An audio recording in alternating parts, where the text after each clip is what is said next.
Ricky matanya udah hitam semua. Dia teriak-teriak dan meronta-ronta. Akhirnya Wawan yang emosi ngelihat kejadian itu ngambil tasbih dari dalam tasnya. Terus disabetinlah tasbih itu ke badannya Ricky sambil ngucapin Allahu Akbar, Allahu Akbar. Wawan terus menantang makhluk yang ada di dalam badannya Ricky itu buat berantem. Lalu dia bilang, siapa yang kalah akan musnah. Assalamualaikum warahmatullahi wabarakatuh. Apa kabar kalian semua sahabat misteri? Mudah-mudahan kalian semua dalam keadaan sehat walafiat dan selalu dalam lindungan Allah Subhanahu wa taala. Amin ya rabbal alamin. Baik, pada video kali ini saya akan membawakan kisah pengalaman dari sahabat misteri kita, sebut saja namanya Dandi, dari Madiun. Ketika dia mendaki Gunung Lawu bersama teman-temannya dalam rangka menyambut tahun baru 2016. Namun akibat dari kelakuan salah satu temannya yang jorok modal sembarangan di gunung itu, akhirnya Dandi dan rombongannya pun mengalami banyak gangguan-gangguan mistis yang hampir saja membuat salah satu temannya ini celaka. Penasaran dengan kisahnya? Tanpa berlama-lama, langsung saja kita masuk ke videonya. Berangkat. Kejadian ini bermula ketika Dandi bersama teman-temannya, sebut saja namanya Wawan, Ricky, Bogeng, Rudit, dan Pak Norman, sedang nongkrong-nongkrong di sebuah warung yang tak jauh dari tempat tinggal mereka. Ketika itu, Wawan membuka pembicaraan. Dan, ikut muncak gak sama anak-anak? Kemana mas? Jawab Dandi ini.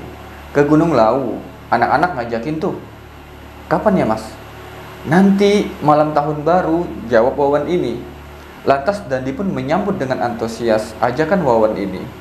Boleh juga tuh mas. Oke siap, aku pengen balik muncak lagi ke sana. Soalnya tahun lalu aku gagal sampai muncak, kata Dandi ini. Jadi bulan lalu itu Dandi ini pernah naik ke Gunung Lawu, tapi dia gagal sampai ke puncak karena salah satu dari temannya ada yang mengalami hipotermi. Singkat cerita, pada malam harinya pun dibuatlah grup WA Dandi dan teman-temannya ini buat ngebahas masalah pendakian itu. Dan disepakatilah kalau mereka bakal berangkat ke Gunung Lawu pada tanggal 30 Desember 2015 malam hari. Dan tibalah hari H, Dandi dan teman-temannya ini janjian buat ngumpul di markas mereka sekitar jam 8 malam. Pas Dandi sampai ke markas, ternyata udah pada kumpul tuh semua. Pak Norman sama yang lainnya udah pada bawa carrier masing-masing. Kira-kira jam 8:15 berangkatlah mereka ini ke Gunung Lawu. Dan di tengah perjalanan mereka ini sempat mampir sebentar di sebuah minimarket buat nambah-nambah logistik. Setelah menempuh perjalanan jauh, sampailah akhirnya di base camp Cemoro Kandang. Sampai di base camp, mereka sempatkan untuk istirahat dulu di salah satu warung yang ada di sana. Makan mie rebus, sama ngerokok-ngerokok lah sebelum mendaki. Waktu itu udah jam 11. Lalu mereka pun ngurus simaksi dan segala macamnya. Dan setelah itu mereka pun berdoa dan sekitar jam 11:15 mulailah mereka ini mendaki menuju ke pos 1. Baru jalan sekitar 200 meteran, temannya Dandi ini yang namanya Ricky nyeletuk. Jadi Ricky ini orangnya memang suka ngelucu dan rada banyak ngomong. Jadi dia bilang begini, lah jalan kayak gini aja kok berat. Spontan mereka semua langsung melirik ke arah Ricky ini. Dan Pak Norman pun bilang ke dia, hus, ngawur mulutmu itu. Pak Norman ini bisa dibilang dia lumayan berpengalaman lah dalam hal pendakian. Dan dia adalah senior pecinta alam. Gak lama setelah Ricky ngomong kayak gitu, dia pun kesandung. Terus jatuh. Lalu Wawan pun nyeletuk. syukurin, kualat kan? Nah, dari sini semuanya berubah. Ricky yang tadinya banyak ngomong, sekarang jadi diem dan milih buat jalan di bagian paling belakang, jadi sweeper. Dan teman-teman yang lain rada bingung tuh, kok si Ricky tiba-tiba jadi begini? Tapi mereka semua positive thinking. Mungkin dia kapok. Lanjut jalan lagi beberapa meter, kemudian Pak Norman waktu itu jadi leader. Pak Norman ini ngomong, astagfirullahalazim. Ngomongnya itu pakai suara pelan. Dandi yang memang persis ada di belakang Pak Norman mendengar omongan Pak Norman itu, lalu Dandi pun nanya, kenapa Pak? Pak Norman cuma bilang, nggak apa-apa, ayo lanjut jalan. Dan beberapa langkah kemudian, tiba-tiba mereka semua kaget. Mereka semua melihat sosok tinggi gede, tingginya itu ngelebihi pohon. Badannya hitam, bulunya banyak, taringnya panjang, matanya merah, gede banget. Kalian tahu kan apa itu? Sontak mereka ini semua langsung membaca ayat-ayat Al-Quran. Waktu itu jantung deg-degan banget dan dada langsung sesek karena saking takutnya. Gak lama kemudian Pak Norman ngomong lagi nih pakai bahasa Jawa yang halus banget. Yang intinya begini, dia itu minta izin sama makhluk ini buat lewat. Dan akhirnya sosok itu pun hilang. Dan mereka pun lanjut jalan lagi. Bogeng sama Rudit udah ketakutan banget karena sosok yang barusan itu tadi. Tapi si Ricky masih diem 1000 bahasa. Di perjalanan menuju pos 1, mereka semua enggak berhenti-berhenti baca doa sama zikir.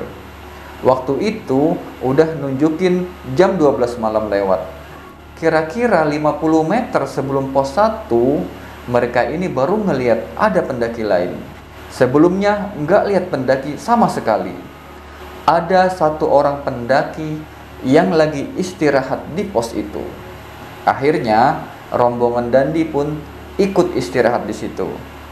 Tapi anehnya pendaki ini bilang, wah, rombongan yang lain mana mas? Kagetlah Dandi ini dan kawan-kawannya. Rombongan yang mana mas? Pak Norman pun bilang, kita hanya berenam kok mas. Gak ada rombongan yang bareng sama kita lagi.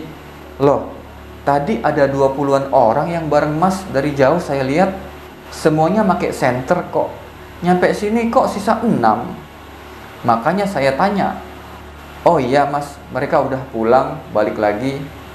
Setelah percakapan itu, si pendaki ini pun pamit buat ngelanjutin perjalanan. Dandi sama Bogeng langsung ngedrop mendengar apa yang dibilang sama pendaki itu. Tapi si Wawan masih santai-santai saja. Memang si Wawan ini rada berani orangnya dia. Di sini Rudit langsung rebahan sampai dia ketiduran. Ricky masih diem, nggak mau ngobrol. Akhirnya dia diajak ngobrol sama Dandi ini. Dandi pun jawab, tapi pelan banget suaranya. Yo wes, jangan diem aja, ngerasa berdosa ya. Dia pun diem aja terus. Mereka pun istirahat di pos 1 ini kurang lebih 15 menit. Ricky posisinya itu kurang lebih 5 meteran dari Dandi waktu itu. Dia cuma duduk sambil ngeliatin tanah, bengong. Dan singkat cerita, setelah istirahat, mereka pun lanjut jalan ke pos 2.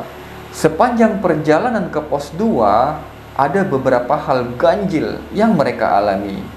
Si Ricky ini senyum-senyum sendiri. Jadi, dia senyum, terus biasa lagi, senyum, biasa lagi.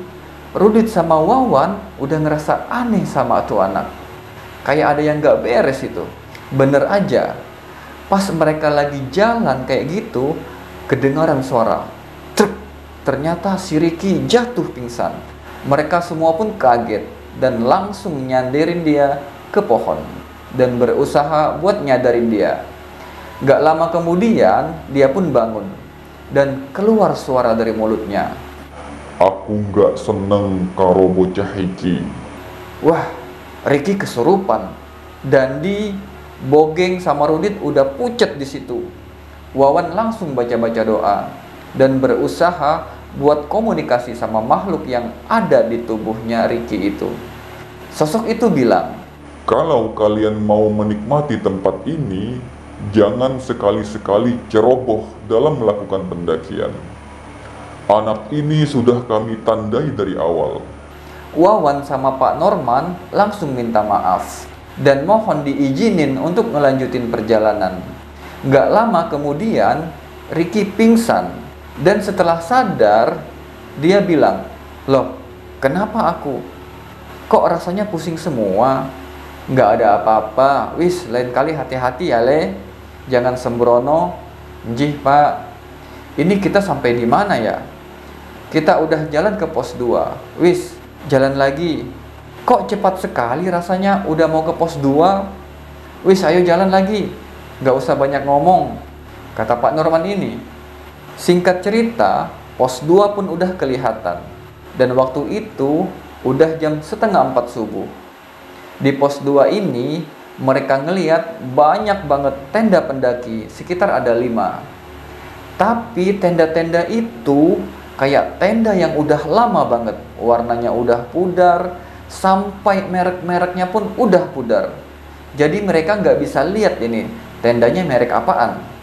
Dan pas mereka ngelewatin tenda-tenda itu, Ricky ngeliat tuh kalau ada sosok yang lagi tidur di dalamnya, kayak sosok wanita pendaki, dan kakinya itu menjulur keluar tenda.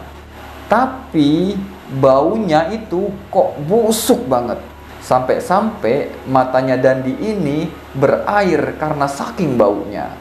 Pas mereka senterin itu kaki, mereka semua kaget pas lihat ternyata kaki itu misah dari tubuhnya. Ketika itu juga Dandi, Rudit, Ricky sama Pak Bogeng langsung lari sekencang-kencangnya ke arah naik. Wawan sama Pak Norman masih jalan santai, tapi mereka nggak mau ngelihat ke arah tenda itu. Lalu mereka pun istighfar terus sambil berdoa dalam hati. Dandi ini bilang, "Apaan itu tadi? Kenapa ini?" Lalu mereka pun lanjut jalan-jalan sampai di pos 3 itu udah jam setengah 6 pagi di tanggal 31. Mereka pun ketemu lagi nih sama pendaki yang waktu itu di pos 1. Ingat kan? Nah, pendaki ini ngenalin diri dengan namanya Mas Bagus. Dia adalah pendaki dari Situ Bondo. Dan dia itu lagi solo hiking atau mendaki sendirian. Dan kalau dilihat dari perawakannya, dia ini kayaknya udah lumayan pengalaman dalam hal pendakian. Karena banyak banget emblem pendakian yang nempel di carrier sama jaketnya itu. Di situ Mas Bagus bilang, "Maaf Mas ya, tadi saya kira sampean rame. Ternyata emang bener kalian cuma berenam." Belum sempat mereka jawab, Mas Bagus ini ngelanjutin omongannya. "Tadi saya ngelihat rombongan pendaki sekitar 12 orang lagi ngediriin tenda di pos 2. Pas saya lagi istirahat di situ, saya mikir loh, ini kan teman-temannya mas-mas yang dari Madiun tadi. Lewat mana mereka? Kok mas-mas yang dari Madiun tadi nggak nyalip saya?" Mas Bagus baru sadar di situ kalau sosok-sosok itu bukan orang. Ngelihat itu, Mas Bagus langsung lanjutin perjalanan ke pos 3 dan ketemulah sama rombongan Dandi ini. Ngedengar cerita Mas Bagus, mereka semua cuma bisa pasrah dan berdoa. Berarti benar, yang mereka lihat di pos 2 itu bukanlah manusia. Dan juga tenda kumuh, kotor dan bau busuk itu adalah tenda jadi-jadian. Di situ Pak Norman bilang, "Ayo semuanya buat lingkaran. Mas Bagus juga ikut ya. Kita doakan mereka semua. Kita bacakan Al-Fatihah 5 kali buat mereka semua." Dan mereka pun membuat lingkaran. Ketika itu waktu udah nunjukin pukul 6:30 pagi. Akhirnya Mas Bagus gabung sama rombongan Dandi ini dan ngelanjutin perjalanan sampai akhirnya tiba di pos 5 sekitar jam 10 pagi. Sepanjang perjalanan mereka pun bersyukur karena udah nggak terjadi apa-apa lagi. Semuanya udah aman dan lancar. Lalu dari pos 4 ke pos 5, mereka juga berpapasan sama banyak pendaki. Nggak kayak semalam. Pak Norman sama Mas Bagus ngasih tahu mereka tempat-tempat mana aja yang nggak boleh buat ngecamp. Tapi karena emang mereka ketemu banyak banget pendaki yang mereka have fun aja, di pos 5 mereka istirahat lumayan lama dan mutusin buat bangun tenda di situ. Setelah tenda mereka jadi, mereka pun ngopi-ngopi, masak-masak, dan ngerokok-ngerokok santai. Mereka membangun 2 tenda. Satu tenda isinya Dandi, Bogeng, sama Rudit. Tenda satunya lagi ada Pak Norman, Ricky, Wawan, sama Rudit. Pak Norman sama Wawan masih ngobrol-ngobrol sambil menyapa pendaki-pendaki yang lewat. Sedangkan Dandi, Bogeng, sama Ricky tidur duluan karena capek. Beberapa jam mereka tidur, sekitar jam 2 siang, lanjut perjalanan sampailah mereka ini di warungnya Mbok Yem. Warung legendaris para pendaki. Pastilah para pendaki tahu ini. Dandi pun ketemu sama Mbok Yem dan sempat foto-foto di sekitaran warung. Setelah puas foto-foto, jalanlah mereka ini sampai ke puncak Lau Hargo Dumila. Sampai puncak itu, kalau nggak salah, udah sore, sekitar jam 5. Mereka pun terus nyari tanah yang lumayan landai buat bangun tenda dan bermalam di situ. Malam harinya, mereka pun ngobrol-ngobrol, sharing-sharing sama Mas Bagus ini. Pengalaman-pengalaman apa saja ketika Mas Bagus ini mendaki. Mereka semua udah lupain tuh hal-hal ganjil yang semalam. Singkat cerita, malam harinya pas mereka semua udah tidur, sekitar jam 3 subuh di tanggal 1 Januarinya setelah malam tahun baru itu, tiba-tiba ada yang buka tenda mereka. Dan yang buka tenda itu bilang, "Mas, saya turun duluan ya. Terima kasih udah ditemani mendaki. Semoga kita bertemu lagi. Sukses dan hati-hati kalau turun. Assalamualaikum." Dan ternyata itu adalah Mas Bagus. Dia mau pamit turun duluan. Dandi sama teman-teman yang lain pun juga ngucapin terima kasih sama beliau karena udah sharing-sharing, dan Rudit pun bilang, "Ya, hati-hati Mas Bagus." Waalaikumsalam. Setelah itu, mereka pun lanjut tidur lagi. Tapi cerita belum selesai sampai di situ. Pas mereka bangun-bangun, ternyata udah jam setengah 8 pagi. Pendakian kita anggap sukses meskipun harus bertemu demit di malam sebelumnya. Pas mereka naik, mereka pun langsung beres-beres tenda, bersihin sampah, dan setelah itu turun gunung. Mereka turun dari puncak sampai di pos 5 sekitar jam 11 siang. Dan Dandi mikir di situ, kemarin waktu naik berasa cepat, kok sekarang turun agak sedikit lari jadi lama. Tetapi Dandi tetap buat positive thinking. Mungkin kemarin pas naik terlalu bersemangat. Lalu mereka pun terus turun sampai di pos 4. Nah, pas di pos 4 ini, Ricky kakinya kram dan kepleset. Jatuhlah ke arah jurang. Sontak mereka semua langsung sigap nolongin dia. Ricky pun nangis di situ karena kakinya keseleo dan betisnya bengkak. Rudit turun tangan. Rudit ini adalah anak keperawatan yang bertugas di salah satu puskesmas di Madiun. Karena kejadian Ricky kepleset ini, mereka pun mesti molor di tempat itu selama kurang lebih 2 jam. Dan mereka pun nggak tega juga ngelihat Ricky yang sedang kesakitan ini. Waktu udah jam 2 siang waktu itu. Dan posisi mereka masih di pos 4. Karena nggak mau berlama-lama lagi, Pak Norman langsung ajak mereka semua buat lanjut turun. Walaupun udah nggak mungkin mereka bisa sampai ke base camp sebelum maghrib. Akhirnya mereka pun semua turun pelan-pelan sambil sesekali bantuin Ricky kalau ngelewatin jalan yang terjal. Di sini mereka semua udah ngerasain hawa yang aneh lagi. Waktu itu udah jam 4 sore. Tapi mereka belum juga sampai di pos 3. Tiba-tiba si Dandi ngedengar suara gamelan Jawa diiringi sinden yang lembut banget. Sindennya itu menggunakan tembang Macapat. Dandi pun langsung diem dan berusaha buat nyuekin hal itu. Ternyata Bogeng juga dengar suara itu. Tapi Pak Norman sama Wawan masih santai-santai saja. Bogeng pun terus menyolek Dandi dan bilang, "Dan, denger nggak? Itu suara apa ya? Aku takut, wis." "Nggak usah didengerin, lanjut jalan aja." Nggak terasa, udah jam 5 sore. Mereka belum juga sampai di pos 3. Dalam hati Dandi, dia mikir, ada apa ini? Kok lama banget nggak sampai-sampai? Nggak disangka-sangka, Pak Norman juga bilang, "Allahu Akbar, ada apa ini? Apa salah kami?" Di situ Dandi sudah mulai merinding. Dan di situ suara gamelan masih terdengar jelas, ditambah suara sindennya pun seolah-olah di bawah itu lagi rame, ada hajatan. Dandi pun udah ngerasa capek dan nggak kuat. Sembari merangkul Ricky yang susah jalan, sampai akhirnya maghrib tiba. Mereka masih di jalur menuju pos 3. Dan yang anehnya, mereka nggak ketemu pendaki satupun. Sekitar jam tujuan barulah mereka ngeliat pos 3. Dan di situ mereka kaget bukan main. Banyak banget sampah dan bekas rokok. Ya otomatis mereka nggak bisa ngembangun tenda di situ. Karena sampahnya memang banyak banget.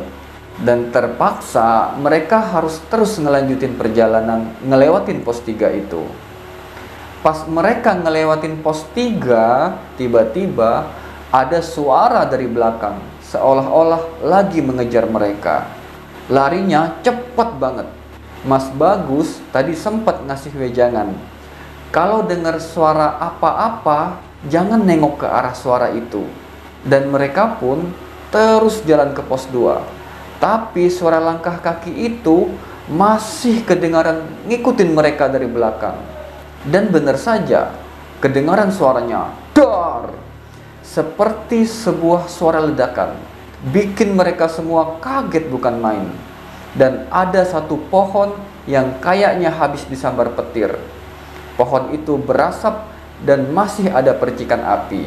Wawan di situ langsung istighfar karena muncul sosok Banaspati seperti bola api yang terbang. Sosok itu terbang di atas mereka dan Dandi pun langsung baca ayat kursi di situ. Setelah baca ayat kursi, sosok itu pun hilang. Tapi suara gamelan masih ada dan nadanya masih sama. Nada tembang Jawa yang judulnya itu Gambang Suling. Pada akhirnya mereka sampailah di pos 2. Di situ sepi banget. Dan Dandi pun masih ingat kejadian kemarin yang bikin dia trauma buat berhenti di situ. Tapi mau nggak mau mereka harus istirahat di pos 2 itu karena udah capek banget. Pas mereka sedang istirahat, Ricky ngeliat ada nenek-nenek yang mukanya hancur lagi duduk di atas pohon. Dan nenek-nenek ini tatapannya itu kayak yang marah ke Ricky ini. Alhasil Ricky ini langsung teriak, "Ah!" Dan dia langsung kesurupan saat itu juga. Mereka semua pun langsung berusaha buat megangin Ricky. Sampai-sampai si Bogeng mental. Untungnya si Dandi ini masih kuat megangin Ricky. Dan keluar suara dari mulut dia, "Anak ini bakal saya bawa. Anak ini bajingan. Keretaku sudah menghampiri untuk menjemputku dengan anak ini." Benar saja, kedengaran ada suara kereta kuda dari atas menuju ke bawah. Dandi pun langsung lemes di situ. Bogeng langsung nangis dia. Ricky masih kesurupan dan suara kereta kuda itu makin lama makin dekat. Kondisi udah nggak karuan di situ. Ricky matanya udah hitam semua. Dia teriak-teriak dan meronta-ronta. Akhirnya Wawan yang emosi ngelihat kejadian itu ngambil tasbih dari dalam tasnya. Terus disabetinlah tasbih itu ke badannya Ricky sambil ngucapin Allahu Akbar, Allahu Akbar. Wawan terus menantang makhluk yang ada di dalam badannya Ricky itu buat berantem. Lalu dia bilang, siapa yang kalah akan musnah. Dalam hati Dandi, ini orang berani banget. Dia sama Wawan udah kenal 3 tahun. Dan si Wawan ini adalah lulusan salah satu pondok pesantren di kota Jombang. Dan kali ini dia ngasih unjuk ilmunya dari pondok. Yang bikin Dandi merinding banget, Wawan ini ngeluarin air putih dan lari keliling area pos 2 sambil baca ayat-ayat Al-Quran. Dia nyipratin itu air ke sekeliling area pos 2. Terus setelah itu Ricky disabet lagi pakai tasbih sama dia. Dan sosok yang ada di badannya Ricky itu teriak. Suaranya itu ganti-ganti. Ada suara anak kecil, suara wanita, nenek-nenek, macan, dan terakhir suaranya berat. Setelah itu Wawan pun memukul tanah sambil ngomong sesuatu pakai bahasa Arab. Dandi pun nggak tahu ngomong apa dia. Dan seketika itu angin datang berhembus. Udara langsung jadi dingin sampai akhirnya kelihatanlah sosok-sosok pocong yang keluar dari pohon terbang ke atas. Nggak lama kemudian Ricky pun sadar dan langsung ditanya sama Wawan, kamu lakuin apa? Jawab jujur. Udah, ayo kita jalan lagi. Mereka pun langsung turun secepat mungkin. Dan gak disangka-sangka di pos 2 ke base camp itu cuma makan waktu sekitar 2 jam. Dan singkat cerita, mereka sampai di base camp dan istirahat di salah satu warung. Di situ Ricky baru cerita dan ngaku kalau pas pagi-pagi buta itu, pas Mas Bagus pamit buat turun duluan, Ricky keluar tenda dan buang air besar di semak-semak. Tapi maaf, kotoran itu dibiarin begitu aja, nggak dikubur, nggak disiram, nggak diapa-apain. Udah kayak binatang, langsung aja ditinggalin begitu. Ngedengar kayak begitu, mereka semua langsung emosi sama dia. Wawan bilang ke dia, kalau nggak ada dia waktu itu, kamu udah mati leh di bawah penunggu dari atas. Ricky, ya langsung menyesal dia di situ. Akhirnya waktu udah nunjukin jam 10 malam dan mereka langsung jalan pulang ke rumah masing-masing. Beberapa waktu kemudian setelah pendakian itu, si Dandi ini dapat kabar kalau Ricky masuk rumah sakit dan dia katanya udah koma selama 7 hari. Dandi dan teman-temannya pun menjenguk Ricky ini. Dan benar saja, ternyata Ricky masih sering kesurupan di rumahnya. Dan orang tuanya Ricky pun gak kuat ngeliat Ricky yang kondisinya kayak begitu. Terpaksa Ricky pun dirawat di salah satu rumah sakit di Madiun. Dan baru dipulangin setelah 10 hari ngejalanin perawatan. Setelah ngejalanin perawatan di rumah sakit, Wawan langsung ajak Ricky buat ke Jombang untuk ketemu gurunya Wawan dulu. Dan di situ Ricky diruqyah ya selama 2 hari lah. Dan alhamdulillah dia udah sembuh total dan bebas dari gangguan-gangguan gaib. Oke sahabat misteri, itu tadi kisah pengalaman Dandi bersama teman-temannya. Kalau kalian suka dengan kisah ini, silahkan kalian tekan tombol like. Atau jika kalian pernah memiliki pengalaman yang sama dengan Dandi ini, silahkan komentar di bawah. Dan jangan lupa ikuti kisah-kisah menariknya pada video selanjutnya. Dan saya tunggu kalian di sana. Terima kasih. Assalamualaikum warahmatullahi wabarakatuh.